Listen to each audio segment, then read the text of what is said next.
Hi guys, it's me Lewis, and today I'm here to talk about something that I've been wanting to do for a while. And as you can tell by the title of this video, the rise of indie and retro gaming. So, where do I start off with this? Now, of course, we've seen the recent debacle with Microsoft confirming that not only have they gave up on Xbox, but they're also taking 60% of their games towards third-party systems, such as PS5, Steam, and possibly the Switch 2. In other words, Microsoft knows for a fact that their modern exclusives are either bland, terrible, or they're trying too hard to find an audience that isn't even there by shoving unnecessary politics into their product that could have made them millions. But then again, the companies that they purchased did absolutely nothing, considering the fact that they were immediately ransacked with activists. And that's another thing I want to bring up too, the activists themselves. They have riddled every industry within the mainstream, and gaming is now one of them. But how did they get into these companies, you may be wondering? Well, it's very simple. They've bullied the veterans out of these companies because of their self-entitlement, envious intentions, insecurities, or above all, being embedded with consulting firms such as Sweet Baby Inc., Bridge, Vanguard, and so on. And these particular companies are practically reliant on ESG money and their ignorance, and let's be honest, their racist mindsets, by forcing the whole world to believe what they think is right for the customer base. Though all that's doing is basically telling the customer itself to throw the middle finger back in their faces as they do not want to be dictated to by some corporate pricks. And with that said, another recent event that happened is none other than Assassin's Creed Shadows, a game that has been wokeified by Sweet Baby because they believe that Japanese people are white and need to shove in a black samurai as a playable character in ancient Japan surrounded by historical events. That, to me, is racist as hell coming from both Sweet Baby and Ubisoft, which of course I did a meme of it a few days back, which will be in the script, which of course will be in the description down below if you guys want to go and check that out. But of course, let's not forget about these so-called game journalists that will go above and beyond to defend any product that revolves around one's self-hatred, their depravity, their obsession with sexuality, sex, and porn that's thrown in from either the directors, the producers, the writers, what have you, all because they're letting their entire dick do all the goddamn talking for them. However, this list goes on and on and on to where I could be here for hours. But this is also leads to the downfall of the mainstream gaming industry itself. However, this list of just endless clusterfucks can go on and on and on for hours, to where, of course, as of right now, the mainstream industry is leading to its downfall. First and third-party companies have released flop after flop, whether it's bugs, glitches, unnecessary microtransactions, or just awful writing to where it leaves a negative impact on the game itself. But keep in mind, there has been drastic changes in gaming altogether, and not for the better either. Because it's no longer about putting out a product for people to enjoy until the day they die. No, it's all about turning it into a library, into a streaming service to compete with other companies such as Netflix, Amazon Prime, and Hulu in video game form. Which again, Ubisoft pulled that stunt by removing The Crew, a game that people paid for with their hard-earned money, only to remove it years later, proving to all of us that these companies no longer see their customers as the main priority. All of these problems within mainstream has led to the future demise of the console market as well.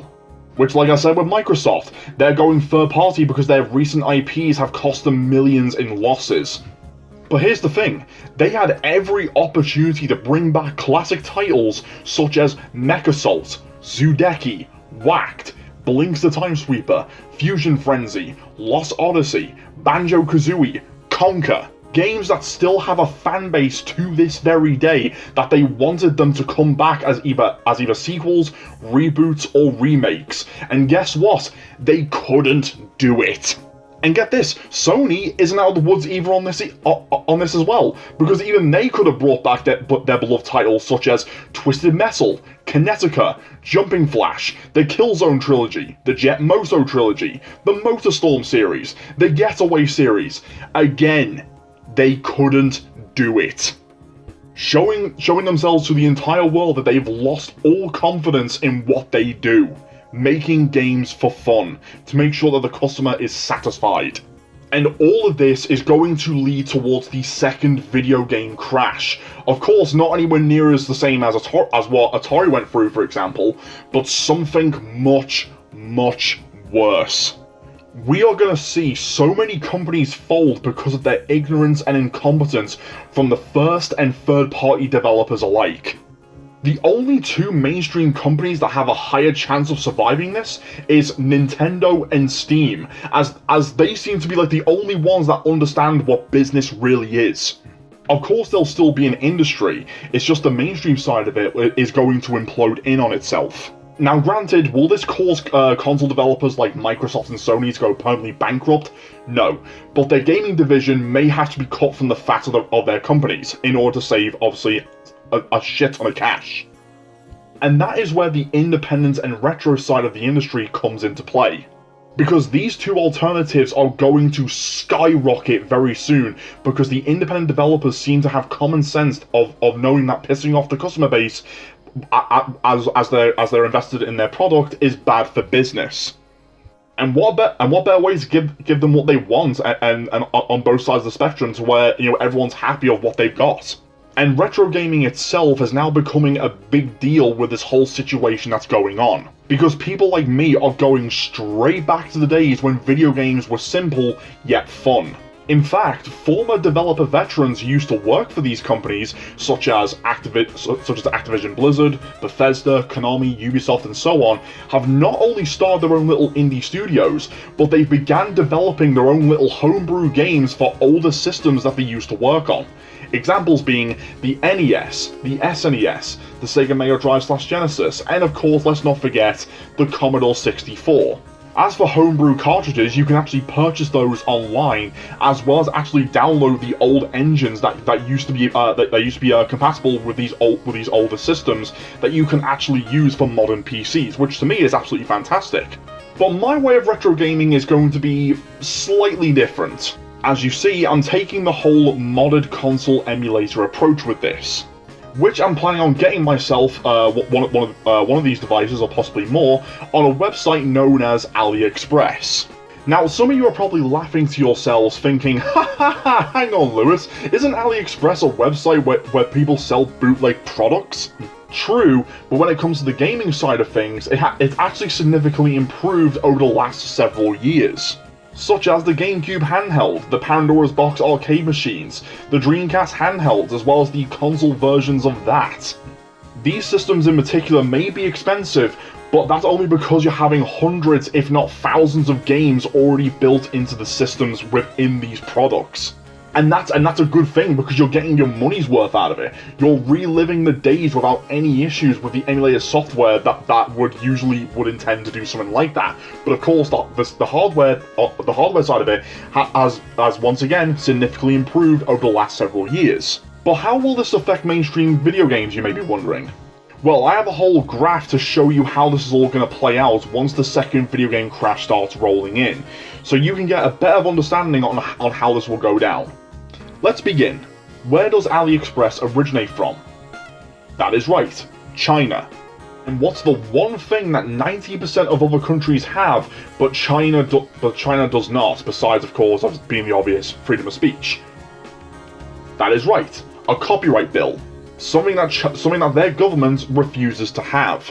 And what's going to happen if people like me want an emulator console that can do the work of letting us enjoy a classic gaming experience?